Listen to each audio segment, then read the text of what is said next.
Hello everyone and welcome to Deckbuilding Derezzed. I'm your host CodeMarvelous, and today I'm joined by Alice Rees, all the way from the UK. Hi. And for those of you who might not know her, she won the Birmingham Regionals with a very interesting variant of the butchershop deck. But before we get into that, Alice, why don't you tell our viewers a little bit more about how you got into Netrunner and your Netrunner journey to competitive play and winning a regional? Sure. So my friend Sam Wicks, his brother, I think this is right anyway. His brother had a bit of experience with the old Netrunner.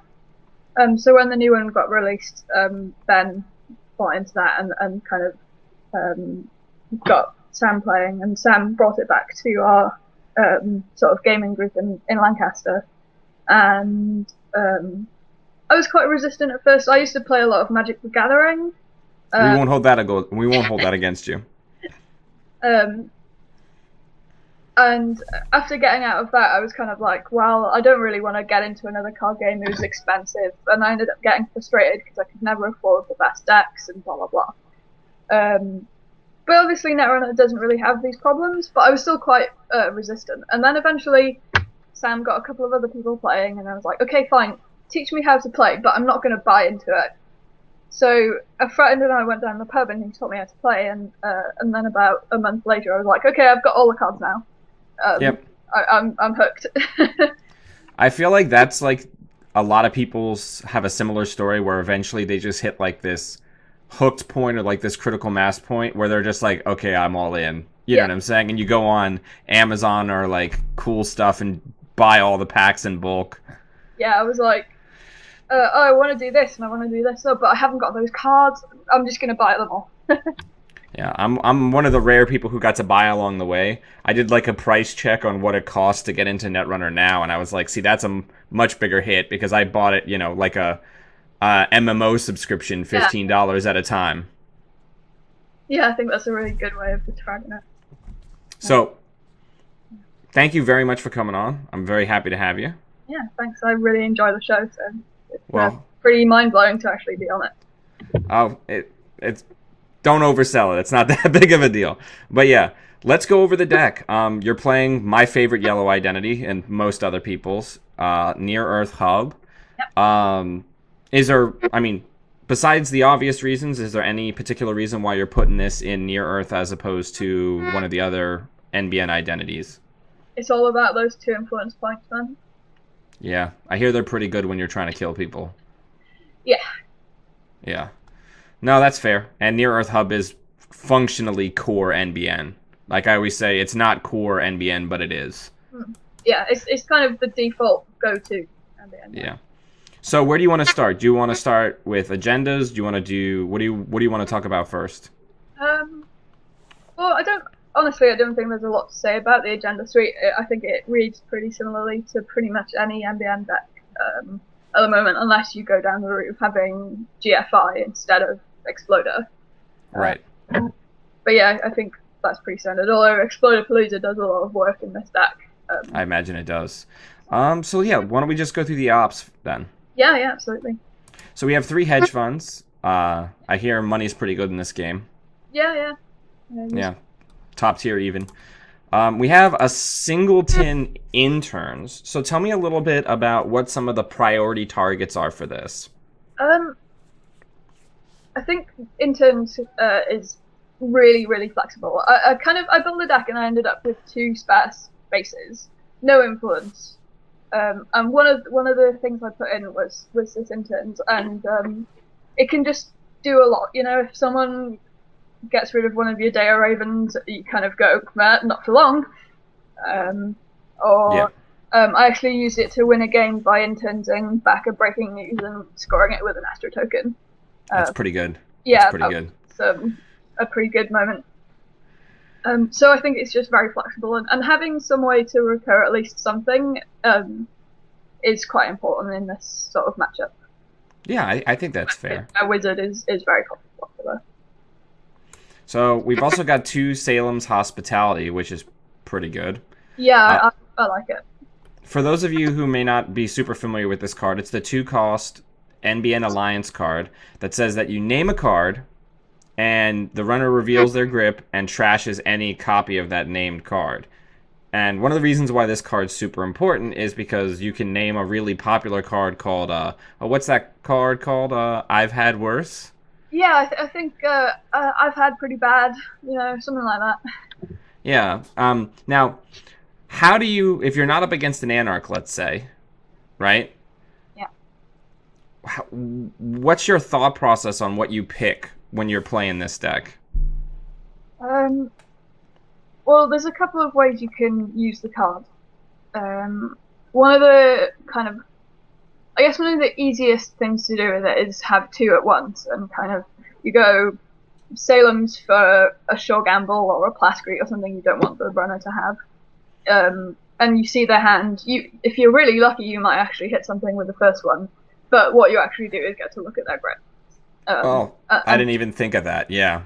And then you use the second one to actually get rid of something that they've got that you don't want them to have. Right. You can be like, oh, there's a corroder in there. Well, yeah. I guess we'll just go ahead and get rid of that. Yeah.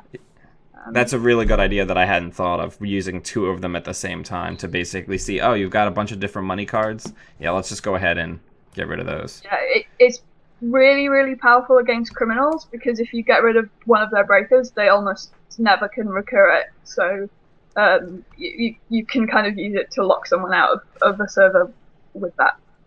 I wonder, it would probably be pretty funny to play this turn one against like an Andromeda, because you could just basically name any of the money cards she usually runs and just clear her opening hand of her opening money.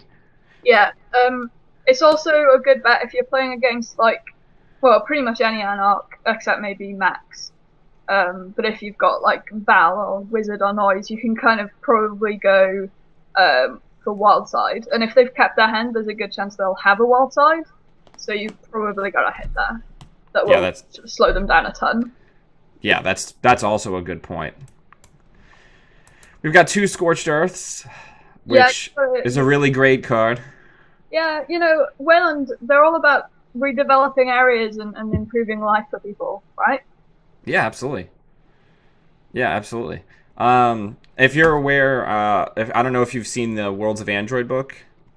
I haven't read too much of it. But like a lot of the stuff in Wayland where it's like the renovation projects are them rebuilding places that are destroyed by Scorched Earth or destroyed by the Vulcan project, that big drill. So it's just like, oh yeah, we get all this nice publicity and money because we are redeveloping all of these areas that we destroyed. It's just that nobody knows. Yeah, just don't tell them that last part. Yeah. We got 3 Sweeps Week. I hear it's also just a fantastic money card for NBN, which helps you kill people. You've got a 1 of All-Seeing Eye. Yeah. One of the nicest things to do is double advance and score a breaking news, and then All-Seeing Eye all those pesky resources away. Yeah, like the Wild Cakes engine or all the security testings and stuff for criminal in the background. Exactly, yeah. Yeah, I have 1 of these in my my NEH deck, and I hit 2 people with it yesterday at regionals, where it's just like, yeah, all that stuff in the back, just go ahead and get rid of that. Thanks. It's such a super powerful card. I mean, the bad publicity thing is almost never relevant, except Val, obviously, but... Right, but then you just don't play it. It's 1 card in your entire deck that you don't play. Yeah. We got Traffic Accident. Really good card. Yeah. So here's my question with the fact that some notable omissions that you have in this deck. Mm-hmm. There is no mid-season, and there is no C-Source. Yeah. A lot of these types of Scorch decks are used to running mid-season to turn the Traffic Accidents on. Yeah. So I imagine part of the plan is involving 24/7 news cycle. Yeah, absolutely. But go ahead and talk a little bit about like how you set up the kill combo with the Traffic Accident in this deck. Yeah. So the way this deck kills people most of the time is scoring a breaking news and then preferably a 15 minutes or anything really, a breaking news plus some other agenda, and then give the runner 2 tags and kill them with the Traffic and the Scorch. Right. because 24/7 gives them the 2. The reason that I decided not to go for mid-seasons, and psychographics, I think it kind of comes with mid-seasons. You wouldn't play it if you didn't have mid-seasons. So I think that's fair. Yeah. It's just because it is so difficult to outmoney runners at the moment, especially if they think that you are trying to kill them. They will sit and gain money faster than you can. This just kind of neatly steps around that and kind of goes, I don't really mind how much money you've got. Yeah, you want to security test my archives every turn, that's fine. That's 1 click you're not using to find my agendas. Yeah, I think that's fair. The problem that I've always had with playing these types of decks, and I'll be the first one to admit that it's likely my piloting, is that I have such a hard time setting up the 24/7 kill before people are walking all over me. Do you know what I mean? Yeah. That is a problem. I mean, the thing with having 3 breaking news is, instead of having like a 2-pointer in there instead and freeing up another slot, is that you only need to score 1 of them to kind of enable that. So even if the runner steals 2 of your breaking newses, and it's relatively likely that you will manage to draw 1 before they can. Right. So, yeah. But to be honest with you, whilst killing the runner is great, this deck can score out just as handily as it can kill people. So right, on the fear of the kill. Yeah. Right. Yeah. So let's talk about ice. Mm-hmm. We've got 2 wraparounds. Yeah. 3. I hear Faust really doesn't like this card, and like no one's running Corroder for some reason.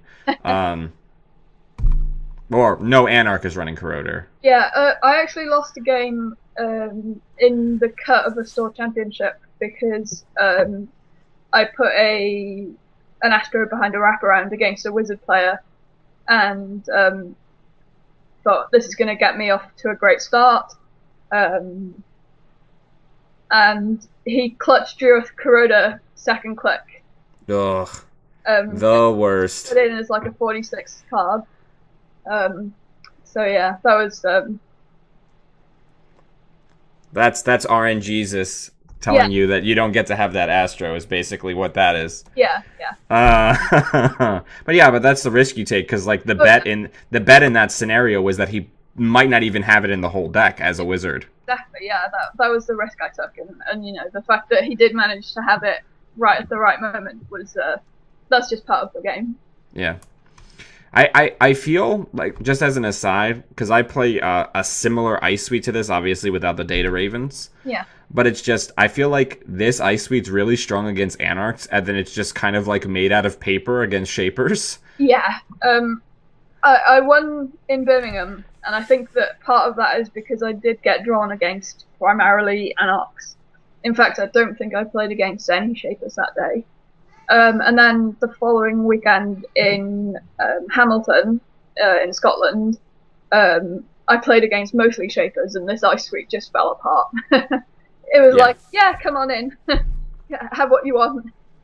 Yeah, it's tough, and that's the thing, it's like, good against Faust is kind of bad against normal efficient breakers. Yeah. We've got a 1 of Archangel, one of my favorite code gates. It's just fantastic. So powerful. I mean, hitting one of these things when you're not prepared for it, it's just, it can be a game-changing moment, really. Yeah. Recently, not at the tournament, but recently I actually had somebody who was testing Turning Wheel, and they had like 10 counters, and they hit this in my hand. Yeah. And I'm just like, yeah, if you could just go ahead and put that back in the hand, get rid of those counters, that'd be great. Grand. Yeah. I think not long after it came out, I kept forgetting about it, and I had several Katie Joneses with, 15 credits returned to my hand, and yeah, you just wave to them as they go by. As those clicks go into the gutter. Yeah. Yeah, it's bad. Brutal. Yeah, well, I think my favorite part about this is I've always loved that this card really, if they've seen it once in your hand, it really disincentivizes people running HQ again for a single access. Yeah, absolutely. We've got one of Enigma. Yeah. If we had a better code gate to fill this slot, it would be here. No, I You actually love you it. love this? Yeah. Okay, talk to me about it. I actually I managed to get rid of a bunch of resources. It didn't open a kill window. I just didn't have the cards in hand. Right. Someone ran through a data raven. It was click 3, and they could break the data raven, so they weren't too worried about taking the tag. Then they hit the Enigma behind it, which they couldn't break. Lost the click, so couldn't clear the data raven tag. So I was like, say goodbye to all your wild slides and stuff. That's pretty good. So I mean, a lot of people prefer Quandary in this slot, as your kind of gear check code gate breaker. But I would take Enigma over Quandary any day of the week. Okay, that's fair. We got pop up. Oh yeah, one of the key economy cards in the deck. Oh, absolutely. I love this card. Yeah. Now, do you try to build pop up hell, or you just install them as you go? It depends what the runner's doing. Like if they're running R&D a whole lot, I chuck a couple on there. You know, I might put one in front of a Sensi's Actors Union just to mean I get a little bit of something out of them trashing it. Right. But yeah, pop-up window is super utility, and it just kind of it's usually useful wherever you put it. So yeah, and one of my favorite things about pop up is that if people dedicate a parasite to it, they spend you got a credit, and then they spend a total of 3 credits. Yeah, and it's a parasite that's not killing your data ravens. Right. We've got 3 data ravens, which is just a fantastic piece of ice that I treasure. It's the best end the run ice in the game. Because so often people will hit it and kind of go, nope, I'm gone, jack out, I'm done. Yeah. No, I think it would be... I'm so glad they put this thing in where, you know, the runner can encounter it and jack out as a way of reducing its power, but I actually think it increases their power, because if people were like, well, I hit it, so I have a tag, they would always go through. Yeah, absolutely. So the fact that they have the ability to jack out to avoid the tag instead of it being just a normal encounter ability like Toll Booth makes this ice actually way better. Yeah, because it kind of stops people in their tracks so often. Yeah. Now, you're not running kitty cats, so do these mostly stay on centrals, or do you find yourself committing these to remotes often? I do like to try and put one on at least R&D. I find that against most people at the moment, R&D is where the pressure's the heaviest. So R&D is kind of a prime target for data ravens. Yeah. Obviously, it's great on HQ against criminals because it makes the count siphon just so much less efficient. So bad and so hard to pull off without dying. Yeah. You basically can't same old thing for an account siphon without dying. Yeah, not if you don't want to keep the tag. Yeah. And yeah, one on a remote is just a great way of scoring out. If they don't want to go through, you can just keep on putting agendas behind there, and you know they'll try and win some other way, but often you're just too fast. Yeah. And Data Raven also, I would say, probably in people's mind, it's like that math where it tells people that you're running mid-season. Or C-source, because they're like, well, I'm going to go through, I'm going to hit whatever it is, and then I'm going to have to clear a tag. So then, like, it's people are so wary about about letting you get ahead in money. Yeah. I mean, Data Raven's great at the moment because it's so taxing that people have been playing it in a lot of other MBN builds. So whereas it used to signal that you're on the kill, kind of, I don't think it really does anymore until people see that you've got 3 of them. Right. They get a bit wary, but the first one, it won't always let people on to what you're up to. Right, because Sync, for example, doesn't run the kill, but it has 3 Data Ravens because of just its ability to leverage tag punishment. Exactly, yeah. So we've got 1 Turnpike, which also kind of feeds into that same thing. Yeah. It was a kind of I wanted just one more piece of ice, and yeah, Turnpike is kind of, it felt like the best fit for what I wanted it to achieve, really. So Right. Yeah, and it's another pop-up in a way. yeah. That one credit loss every time it kind of builds up a lot, and it's Yeah. yeah. So It's also a fantastic. Again, this is another Anarcade piece of art because it says, "Go find your single mimic, or give me, or feed me 2 cards, or a card and a data sucker every time." yeah, absolutely, and a credit when you encounter it. Yeah. So yeah, it's super good against spabs. So as far as assets are concerned, we have Jackson Howards. Don't really need to belabor that too much. We've got only one pad campaign. Yeah, when I talked about interns earlier, I said there were 2 kind of slots left at the end, and Pad Campaign went into the other one.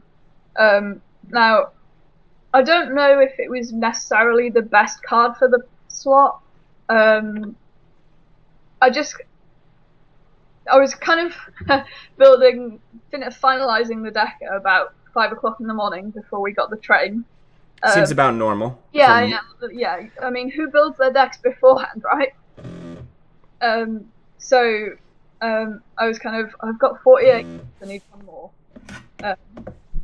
And I looked at the deck and thought about how similar it is to just asset decks, just asset spam decks. Right. In its ice makeup, apart from the data items, as you say, in its agenda makeup, a lot of the operations are the same. And I thought, hell, why not stick a Pad Campaign in there? If people deal with it, then great, that's a click and 4 credits they're using. If they don't deal with it, then that's a little bit of drip economy that I'm getting. So that's fair. Yeah, I mean, like I say, I don't know if it was necessarily the best card to choose. It could be anything else, really, but that's just what it ended up being. And it did a lot of work out, gave me tons of credits. It put people at ease. Seeing a Pad Campaign, they worry less about the kill because you don't usually see it in the kill. Right. So, yeah, that's fair. Yeah. We got 2 Sensi's Actors Unions, which is pretty great, I'd say.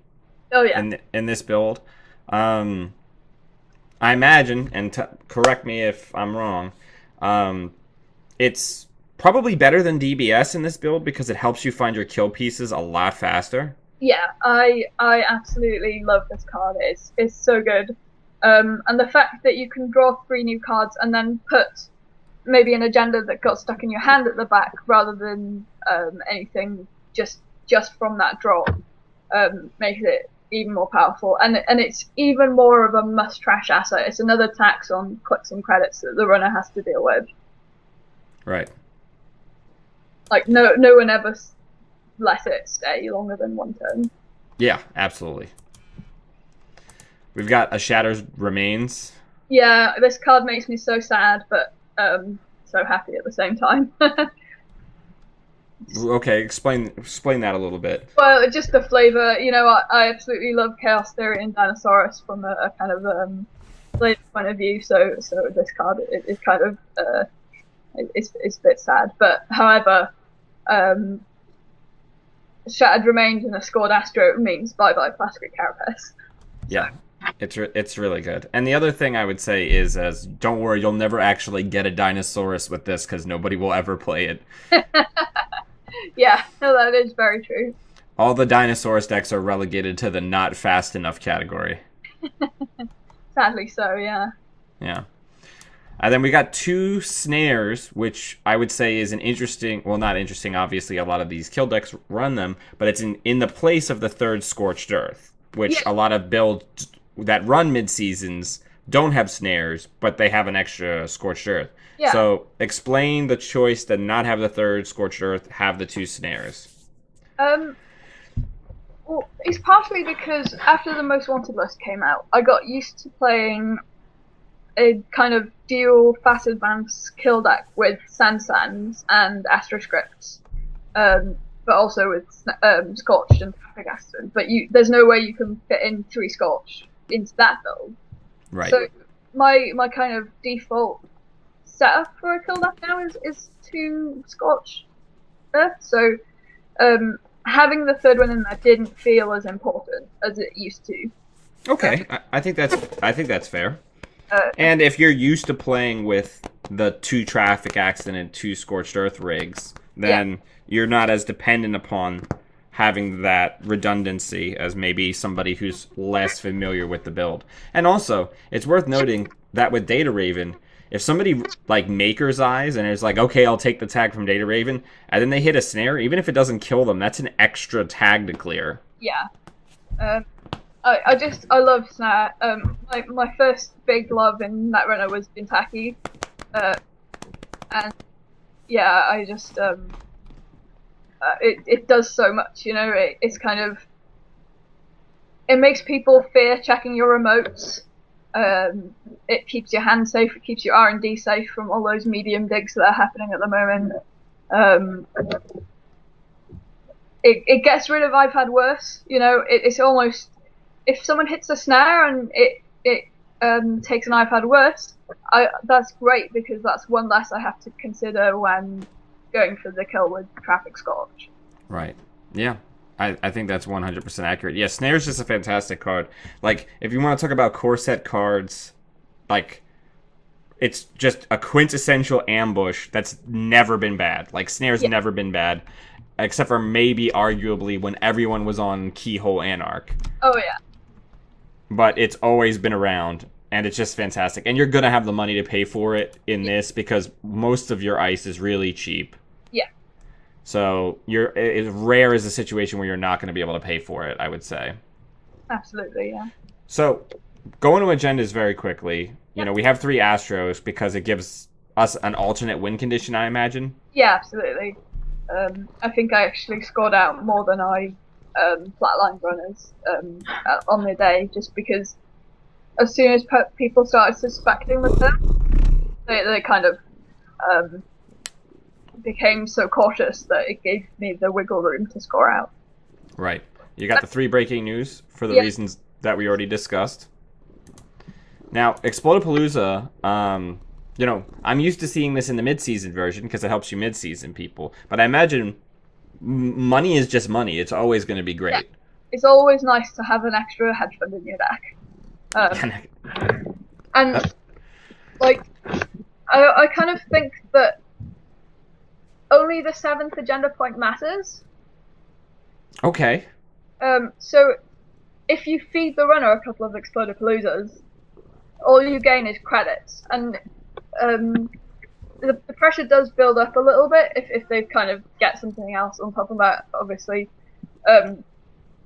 But usually you're kind of faster than they are. Right. So that makes sense. You can put an Explodapalooza down, and if they take it, you don't really mind. Right. Now, Beal, don't really need to belabor that. No, it's basically a blank 3-2 in the stack, but... Yep. And we've got a 15 minutes. Yeah. It's another 2-1, which helps set up the kill way quicker.